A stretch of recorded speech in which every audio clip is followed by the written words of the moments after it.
Champions ট্রফিতে পাকিস্তান টিমটা আমরা জানি ডিফেন্ডিং চ্যাম্পিয়ন, 17 সালের চ্যাম্পিয়ন, এবং তারা সেই টুর্নামেন্টে ভারতকে হারায়া তারা চ্যাম্পিয়ন হয়েছিল।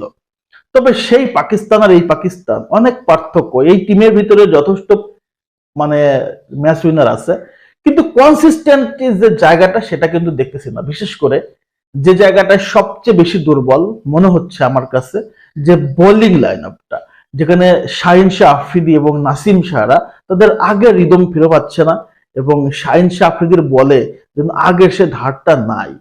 নাসিম শাহরও আসলে মেদ বেড়ে গেছে। তাদের বোলিং যে লেভেলের আমরা দেখছিলাম, দুর্দান্ত bowling line up set up, এবং শাহিন শাহ আফ্রিদি নতুন বলে যতটা ভয়ঙ্কর ছিল ওই ধার তো নাই। এবং শাহিন শাহ আফ্রিদির আরো সবচেয়ে ভয়ঙ্কর আসলে হিউমিলেট হচ্ছে সে স্লগ ওভারে। স্লগ ওভারে যদি 2 থেকে 3 ওভার থাকে, সে 2-3 ওভারে সে 40-50 রান দিয়ে ফেলতেছে। নিউজিল্যান্ডের সাথে আমরা দেখছি যে কতটা ভয়ঙ্কর, আফ্রিকার সাথে দেখছি কতটা ভয়ঙ্কর বাজে বল করছে। লাস্ট ওভারে 25-30 রান ও দিয়ে ফেলতেছে আফ্রিদি। সো এই জায়গাটাই পাকিস্তানের ভুগতে হবে।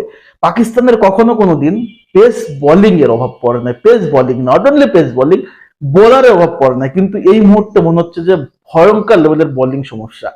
যদি লাস্ট সিজনটাও দেখি, যেখানে চ্যাম্পিয়ন্স হয়েছিল পাকিস্তান, সেই টিমে মোহাম্মদ আমির, শাদাব খান, জুনায়েদ খান টপ লেভেলের বলার ছিল, হাসান আলী, সবাই কিন্তু দুর্দান্ত লেভেলের বলার ছিল। কিন্তু বর্তমান যদি দেখি, এই টিমটার উপরে আসলে আস্থা রাখাটা কঠিন হয়ে যাচ্ছে। তারপরেও যেহেতু টিমের নাম পাকিস্তান এবং নামের সাথে যেহেতু একটা ট্যাগ আছে আনপ্রেডিক্টেবল, সো অনেক কিছুই ঘটতে পারে। এখন ব্যাটিং লাইন আপটা নিয়ে যদি কথা বলি, সেখানে সবচেয়ে হতাশার যে জায়গাটা সেটা হচ্ছে বাবর আজমের আউটফর্ম। আফ্রিকার সফরে আমরা দেখছি বাবর মোটামুটি ভালো রান ছিল।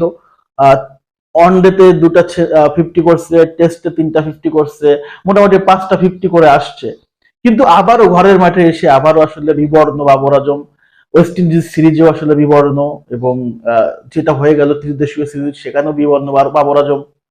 তাছাড়া রেজওয়ানের কাছ থেকে ভালো পারফরমেন্স পেলেও রেজওয়ানের সবচেয়ে বড় সমস্যা হচ্ছে তার স্ট্রাইক রেট, এবং ফাকর জামানও টাসে আছে আবার টাসে নাই, মানে পারফর্ম করে আবার করে না, মানে একটা ইনকনসিস্টেন্ট। টপ অর্ডারের এই যে ওপেনিং এ বাবর খেলতেছে, এই জায়গাটা আসলে সমস্যা। সাইম আইয়ুব না থাকার কারণে এই জায়গায় একটা বড় ব্লেন্ডার বাংলাদেশ পাকিস্তান দলের হয়ে গেছে। ওভারঅল পাকিস্তানের মিডল অর্ডার যদি দেখি, তাহলে মিডল অর্ডারটা যথেষ্ট পরিমাণ পঙ্গু আমি মনে করি।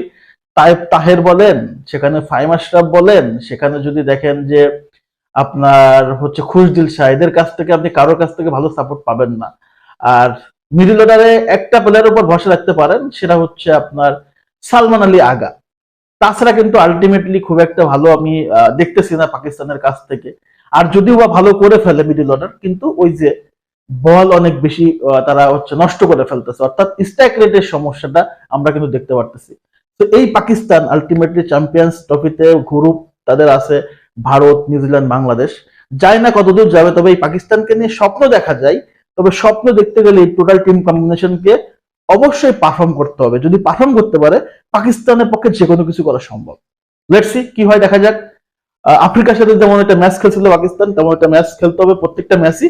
তাহলে আলটিমেটলি পাকিস্তানের স্বপ্ন এবং ঘরের মাঠে চ্যাম্পিয়ন ট্রফি দুটাই আসলে থেকে যাবে। তো আলোচনা যতটুকু, আপনাদের মতামত কমেন্টস।